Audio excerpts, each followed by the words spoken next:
साथियों, आपका फिर से स्वागत है मेरे YouTube channel pharma talk Kapil पर।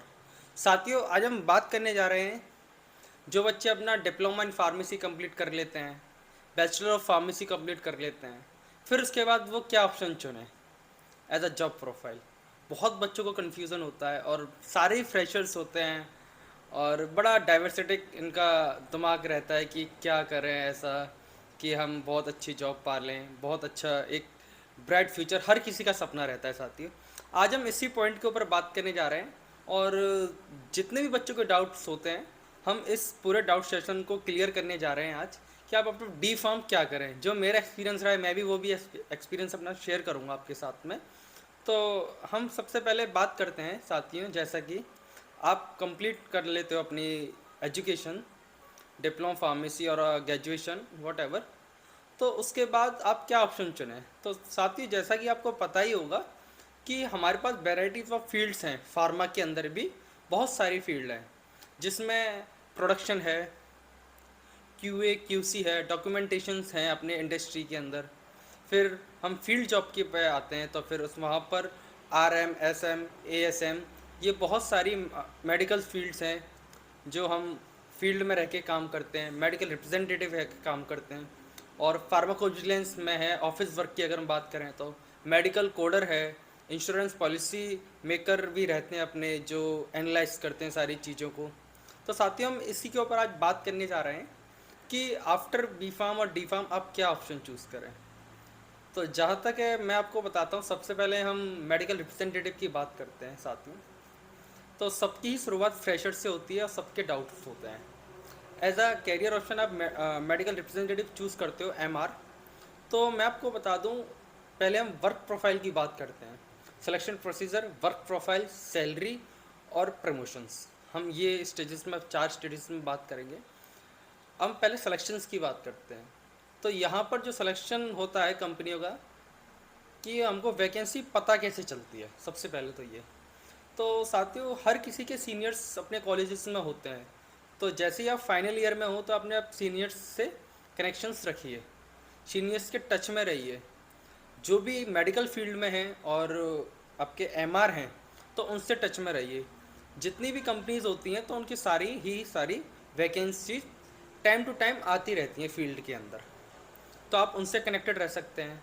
आपको एमआर बहुत सारी जगह पर फील्ड में मिल जाएंगे, तो आप उनसे भी कनेक्ट हो सकते हैं, बात कर सकते हैं।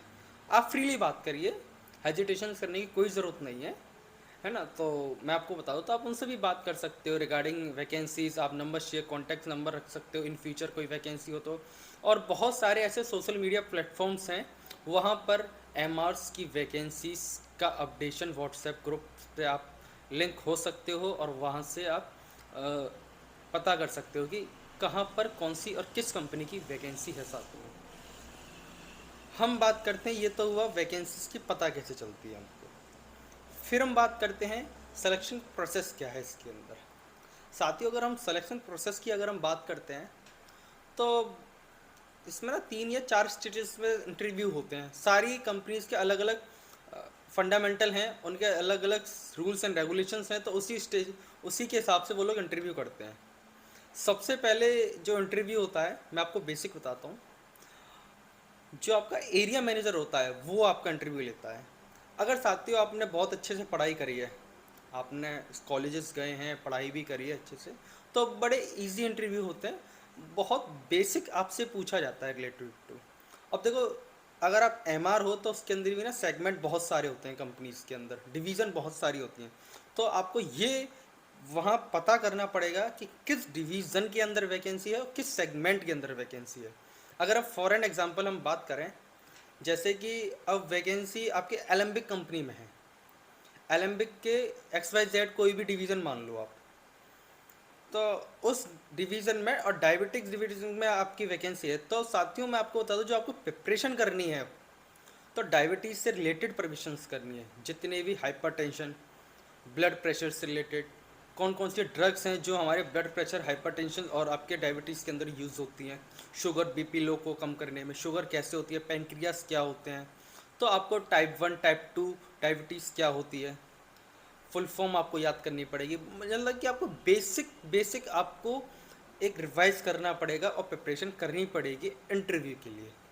तो साथ ही सबसे पहली स्टेज में आपका एरिया मैनेजर आपका इंटरव्यू लेगा, फिर वो आपका रिज्यूम फॉरवर्ड करेगा to their RSM, mean regional manager के लिए। और जो मैं पोस्ट आपको बता रहा हूँ ये कंपनी टू कंपनी वेरी करती है कि उन्होंने उस पोस्ट का नाम क्या दे रखा है, लेकिन होते स्टेजेस यही है। किसी में आपको टेरिटरी मैनेजर बोला जाएगा, तो किसी में आपको एरिया मैनेजर बोला जाएगा, किसी में आपको ऐसा, लेकिन होती पोजीशंस वही हैं साथियों। तो सेकंड स्टेज पे आपको RSM सर इंटरव्यू लेंगे आपका, जिसमें आपका नॉर्मल सा इंटरव्यू होगा। सबसे पहले आपका इंट्रोडक्शन पूछा जाएगा, आपकी क्वालिफिकेशन के बारे में पूछा जाएगा, फिर जिस सेगमेंट में आप इंटरव्यू दे रहे हो फिर वो उस सेगमेंट के बारे में पता करेंगे कि आपको उसके रिलेटेड आता है कि नहीं आता है। तो वो क्वेश्चंस होंगे, 4 या 5 क्वेश्चंस होंगे।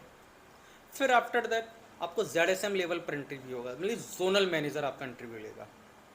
वहाँ पर भी सेम प्रोसेस यही रहेगा, यही क्वेश्चंस रहेंगे, थोड़ा सा ऊपर नीचे हो सकता है, और नहीं तो यही सारी चीज़ें रहेंगी। जब आपको ZSM क्लियर कर देते हैं, कुछ कंपनी में GM होते हैं, जनरल मैनेजर होते हैं, कुछ में NSM होता है, नेशनल सेल्स मैनेजर्स, तो फिर वो लोग आपका इंटरव्यू लेंगे। वो आपकी एक फाइनल स्टेज होती है इंटरव्यू की। तो साथियों वहाँ पर आपका इंटरव्यू होगा। अगर उनको भी अच्छा लगता है, कैंडिडेट्स अच्छा है, नॉलेजेबल है और एफर्ट्स कर सकता है अपने, तो वो फिर उसके बाद एट द लास्ट फिर HR में फिर आपका इंटरव्यू होता है। तो HR का कॉल आपको आएगा, HR से आपका इंटरव्यू होगा। HR आपसे जनरल इंटरव्यू, वो आपसे टेक्निकल नहीं पूछेगा, वो नॉन टेक्निकल आपसे पूछेगा, जैसे आपका नाम, क्वालिफिकेशन, कहाँ पर रहते हो, कहाँ आपका एरिया है, ऐसे सारी चीज़ें आपसे पूछी जाएंगी। उसके बाद फिर आपको HR आपको बताएगा कि आपका सैलरी पैकेज क्या है, आपका इंसेंटिव क्या रहेगा। बहुत सारे ऐसे क्राइटेरियाज रहते हैं जो HR आपको बताता है। फिर साथियों उसके बाद आपकी मीटिंग होती है और ट्रेनिंग होती है, जो कि कंपनी के हेडक्वार्टर या फिर कंपनी एक जगह डिसाइड करती है। जैसे मैनकाइंड कंपनी है, मैं आपको बता दूं, तो साथियों मैनकाइंड कंपनी दिल्ली के अंदर अपनी ट्रेनिंग कराती है 7 दिन की, जिसमें आपको ट्रेनिंग में अटेंड रहना होता है। सारी चीज़ें आपको पढ़ाई जाती हैं related to your field. Alembic company की ट्रेनिंग होती है बड़ौदा में, जो कि 15 दिन की ट्रेनिंग होती है। सन फार्मा कंपनी इतनी अच्छी, उसकी ट्रेनिंग होती है मुंबई में। 15 दिन तक आपको वहाँ पर रखा जाएगा, आपके आने जाने तक का एक्सपेंस आपको दिया जाता है। एक लग्जरी होटल में आपकी मीटिंग होती है। उस मीटिंग में और उस ट्रेनिंग में क्या होता है साथियों, हम बात करते हैं। जितने भी दिन की आपकी ट्रेनिंग रहती है साथियों, आपको एक विजुलेट दिया जाता है। उस विजिलेट में आपको डिटेलिंग करनी होती है अपने प्रोडक्ट से रिलेटेड। आपका कोई भी XYZ प्रोडक्ट होता है, अजिस्ट्रोमाइसिन मान लो, अगर हम BP सेगमेंट की अगर हम बात करते हैं तो टेलमिसाटन मान लो, तो टेलमिसाटन के आपको कॉम्पिटिटर जो रहते हैं कंपनी में, ऐसे एलेम्बिक कंपनी अपना टेलजी बनाती है, टेलमिसाटन। तो ऐसी बात तो नहीं है कि एलेम्बिक ही टेलमिसाटन ब्रांड टेलजी बना रही है, मैनकाइंड भी बनाती है टेल्मा, अरिस्टो बना, मैनकाइंड बनाती है आपकी टेलमीकाइंड, अरिस्टो बनाती है टेल्मा। तो बहुत सारे टेलमीसाटन साल्ट एक है लेकिन उसके ब्रांड्स अलग हैं। तो आपको कॉम्पिटिटर, ये आपके कॉम्पिटिटर हुए, तो आपको कॉम्पिटिटर के बारे में भी पढ़ना होता है, अपने ब्रांड के बारे में पढ़ना होता है। पूरी डिटेलिंग उस विजुलेट के अंदर होती है। तो आपको वो विजुलेट पढ़ना पड़ता है, याद करना होता है कि अगर आप रिप्रेजेंट करें अपने आप को तो आप तैयारी है आपको। इस तरीके से साथ ही डिटेलिंग की प्रोसेस होती है। थोड़े से आपको आपके फार्मा बैकग्राउंड के बारे में पढ़ाया जाता है। बहुत सारी चीज़ें प्रोसेस होती हैं उस ट्रेनिंग के दौरान, 15 दिन की ट्रेनिंग में। साथियों बड़ा अच्छा रहता है और ट्रेनिंग बड़ी अच्छी होती है, लग्जरी होटल में होती है, तो बड़ा अच्छा फील होता है चीज़ों को लेकर। लेकिन साथियों जो असली वर्क शुरू होता है, एक असली परिश्रम शुरू होता है, वो हमारा ट्रेनिंग के बाद होता है, जब हम अपने एरिया के अंदर होते हैं। वहाँ पर साथियों असली मेहनत हमारी वहाँ दिखती है। स्टार्टिंग के 6 महीने तक कोई सेल्स का प्रेशर तो कोई कंपनी नहीं करती इतना, लेकिन थोड़ा बहुत अगर सेल्स है तो प्रेशर भी कहीं ना कहीं होगा। थोड़ा सा बैकफिट यही है कि प्रेशर सेल्स का हमेशा ही रहता है, इतना नहीं लेकिन रहता ज़रूर है चीज़ों को लेकर। तो साथियों आपको वहाँ पर मेहनत दिखानी है। एक आपका फिक्स टारगेट होता है वो आपको हर महीने कोशिश करनी होती कि आप उसको अचीव करें। लास्ट में मंथ के एंडिंग में क्लोजिंग करनी होती है आपको अपने एरिया के अंदर। स्टार्टिंग में अगर हम बात करते हैं तो साथियों, आपको आपको कंपनी सारी चीज़ें बना के देगी, आपके डॉक्टर्स का नेम आपको देगी, आपके डॉक्टर्स का लोकेशंस आपको देगी। फिर वर्क प्रोफाइल के अंदर क्या करना है कि आपको डेली कॉल करनी है doctor, reminder call, doctor call, विजुलेट लेकर, जिसमें आपको डॉक्टर को बताना होता है अपने ब्रांड के बारे में। आपका XYZ कोई सा भी ब्रांड होता है तो उस ब्रांड के बारे में आप डॉक्टर्स को बताते हो कि सर ये मेरा ब्रांड है, इस ब्रांड को सर आप प्रिस्क्राइब करें अपने पेशेंट्स को। तो साथियों, बड़ा स्पेसिफिक टाइम होता है आपको, बहुत से बहुत 10 से 20 सेकंड ही मिलते हैं डॉक्टर के आगे अपने ब्रांड को प्रमोट करने में, और उन 10 से 20 सेकंड के ही अंदर अपने आप को, आपका इतना टैलेंट होना चाहिए कि आप अपने ब्रांड को बता सको 10 और 20 सेकंड के अंदर, 20 सेकंड भी नहीं, 10 सेकंड के अंदर। तो साथियों, असली परिश्रम यहीं पर शुरू होता है, और डेली आपको एक टारगेट रहता है कि इतनी कॉल आपको करनी है। तो उसी हिसाब से एक वर्क प्लान बन जाता है, आपका वर्क शेड्यूल बन जाता है। उसी हिसाब से आपको डॉक्टर्स कॉल करते हो आप डेली टू डेली, और जिस डॉक्टर की आप पहले दिन कॉल करते हो उसका टर्न फिर 7वें या 8वें दिन आता है फिर से कॉल करने का। तो ऐसे करके हम लोग पूरे मंथ में डॉक्टर्स कॉल करते हैं, रिमाइंडर कॉल करते हैं, केमिस्ट कॉल करते हैं। केमिस्ट पर साथियों हमें अपनी एबिलिटी का पता रहना चाहिए कि हमारा कितना प्रोडक्ट अवेलेबल है नहीं है, कितना प्रोडक्ट्स की हमारी सेल हो रही है, तो वो भी हमको पता रहना चाहिए। साथियों, कुछ एक्टिविटीज़ भी होती हैं डॉक्टर्स से रिलेटेड, वो जो कंपनी कराती है वो हमको फिर डॉक्टर्स को बतानी होती हैं कि सर हमारी कंपनी ये एक्टिविटी करा रही है तो आप प्लीज़ इसमें पार्ट करें। सारा स्पॉन्सर्स कंपनी करती हैं इन सब चीज़ों के लिए। तो साथियों, ऐसे करके चीज़ें, एक आप फील्ड में मेडिकल रिप्रेजेंटेटिव का रोल रहता है। सैलरी स्ट्रक्चर की अगर हम बात करते हैं साथियों, तो स्टार्टिंग सैलरी अगर आप फ्रेशर्स हो और आपको 15 से 20 हज़ार रुपये की आपकी ये सैलरी रहती है, 15 से 20 के बीच में रहेगी, जिसमें आपका डेली का एक्सपेंस रहेगा, TA DA इंक्लूड रहता है डेली का, और जो कि अप्रॉक्स समथिंग 26-27 हज़ार रुपये के महीने का आपका रहता है। साथियों, ये एक्सपेंस रहा, ये सैलरी रही आपकी, जिसमें आपको बहुत अच्छे इंसेंटिव मिलते हैं अगर आप अपने टारगेट्स अचीव करते हो। बहुत अच्छे कंपनी की तरफ से आपको गिफ्ट्स दिए जाते हैं अगर आप टारगेट अचीव करते हो, बहुत वेल परफॉर्म करते हो। ये रहा। साथियों, अगर हम एक और बात करते हैं इसके अंदर, जर्नी और लाइफ की बात करते हैं अगर एज अ मेडिकल रिप्रेजेंटेटिव, तो साथियों इसमें ना हर 3 महीने पर, हर 2 महीने पर एक साइकिल मीटिंग्स भी होती हैं, जो कि अपने भारत के किसी भी कोने में हो सकती है। बड़े अच्छे लग्जरी होटल्स में मीटिंग्स होती हैं, यहाँ पर बहुत अच्छी अच्छी मीटिंग्स होती हैं, जिसमें आपको पार्ट करना होता है, अपने सेल्स के बारे में बताना होता है, अपने आप को रिप्रेजेंट करना होता है जो आपने फील्ड में काम करा है। फिर अचीविंग अवार्ड्स भी होते हैं वहाँ पर, जो आप वहाँ पर अचीव करते हो जो फील्ड में काम करा है। तो बड़ी अच्छी लाइफ होती है। मैं अगर कहना चाहूँ, देखो वर्किंग लाइफ और हार्ड वर्क तो है, और फील्ड की जॉब है तो रिस्क भी हमेशा रहता है जान का, लेकिन apart of all this thing बड़ी इंजॉयबल लाइफ होती है। हम फील्ड में होते हैं तो अक्सर नए लोगों से मिलते हैं, तो नए लोगों को जानने का भी मौका मिलता है अगर हम प्लस पॉइंट्स की बात करते हैं तो।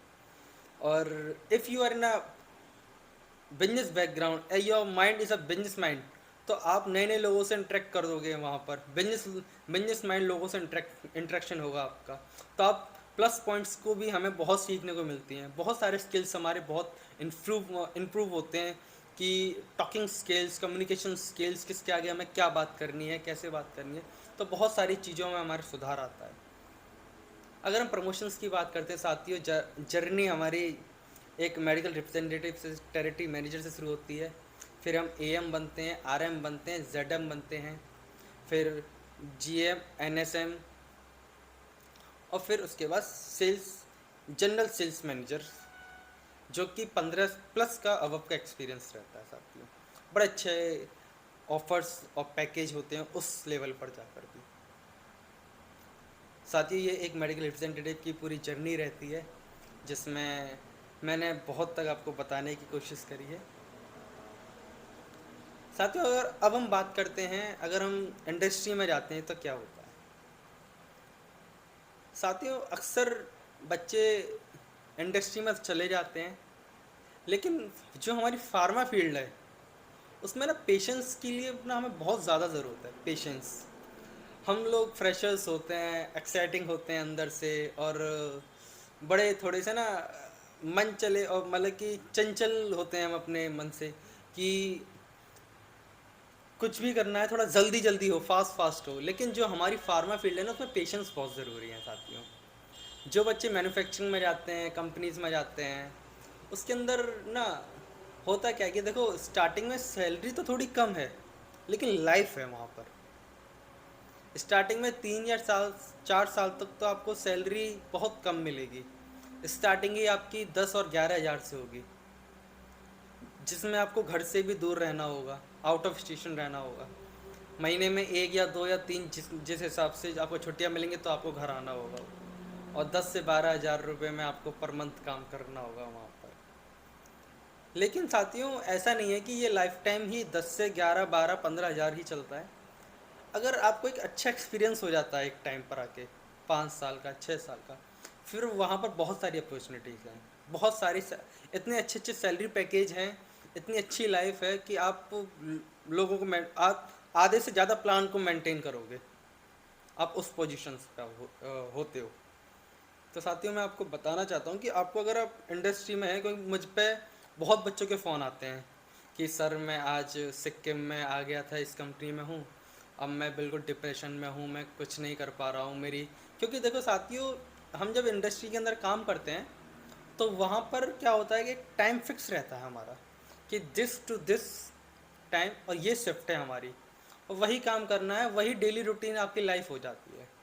तो आपको ऐसा लगता है कि शायद ये बोर है, मेरी ज़िंदगी में कुछ चेंज नहीं आ रहा है। तो साथियों, ऐसा नहीं है। Experience make a man perfect, मैं तो ये कहूँगा। और हम लोग फ्रेशर होते हैं, मन के अंदर बहुत सारी इच्छाएं होती हैं, बहुत सारे हमारे सपने होते हैं, लेकिन ऐसा लगता है कि कहीं जाके वो रुक गए हैं। ऐसा नहीं होता साथियों। जैसे ही आपको 2, 3, 4 साल का एक्सपीरियंस होता है, फिर ना आपके पास बहुत सारी अपॉर्चुनिटीज़ आनी शुरू हो जाती हैं कंपनीज से। इतनी अच्छी अच्छी अपॉर्चुनिटीज़ आनी शुरू हो जाती हैं, इतने अच्छे अच्छे पैकेज आने शुरू हो जाते हैं, लेकिन आपको साथियों पेशेंस रखना पड़ेगा अगर आप फार्मा इंडस्ट्रीज़ में हैं। मुझे पता है कि सैलरी स्टार्टिंग में कम है, प्रेशर ज़्यादा होता है, टेंशन्स ज़्यादा रहती हैं, सोचते हैं, क्योंकि हम लोगों को लगता है कि जो बच्चे मेडिकल फील्ड में हैं, मेडिकल रिप्रेजेंटेटिव हैं, फील्ड में काम कर रहे हैं, वो खुश हैं, उनके उनके ऊपर कोई प्रेशर नहीं है चीज़ों का। लेकिन सच में देखा जाए ना, बहुत प्रेशर होता है उन बच्चों पर। Excuse me.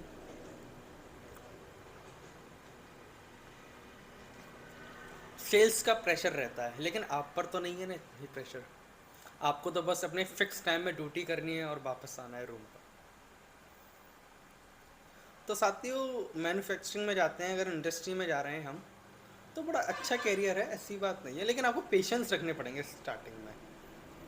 तो मैं यही कहूँगा, जो फ्रेशर बच्चे हैं और इंडस्ट्री के अंदर हैं, कहीं ना कहीं वो डिप्रेशन में हैं, या फिर कहीं ना कहीं वो सोच रहे हैं कि शायद मेरा कैरियर यही है या यही फ्यूचर है, तो साथियों मैं आपको बता दूं, तो ऐसा कुछ नहीं है।